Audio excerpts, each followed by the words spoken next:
रफी साहेबांबद्दल सांगायला गेलं तर बऱ्याच गोष्टी आहेत, पण काही ठळकपणे सांगता येणाऱ्या गोष्टींमध्ये संगीतकार सी रामचंद्र यांनी सांगितलेली एक गोष्ट नक्कीच सांगावीशी वाटते.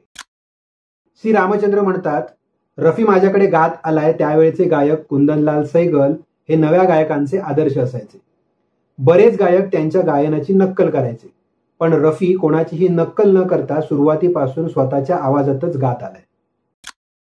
रफी साहेबांना आपण एक फरिश्ता नक्कीच म्हणू शकतो, कारण गरज असलेल्या प्रत्येक कलाकाराला जमेल तशी मदत रफी साहेब आपल्या शेवटच्या श्वासापर्यंत करतच होते. इतकी की दरमहा जवळजवळ 28,000ची रक्कम दान केली जायची आणि हा दिनक्रम अनेक वर्षांपासून चालत आलेला होता.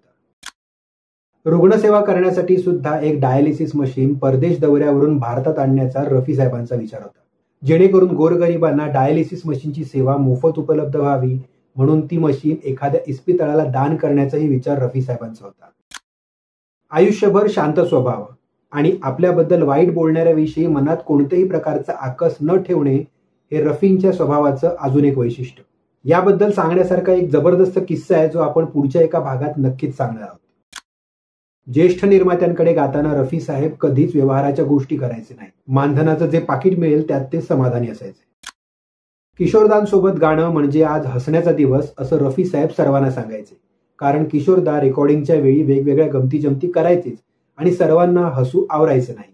पण लता दीदींसोबत गाताना मात्र रफी साहेब सावध असायचे. म्हणायचे, आज बराबरी का मुकाबला आहे, कसके तयारी करनी पडेगी, आणि गाण्याची घरूनच चांगली तयारी करून रेकॉर्डिंगला हजर असायचे. समकालीन गायकात रफी साहेब मन्ना डे यांना आदर्श मानायचे आणि स्वतःसमोर उदयाला येणाऱ्या नवीन कलाकारांना नेहमीच प्रोत्साहन द्यायचे.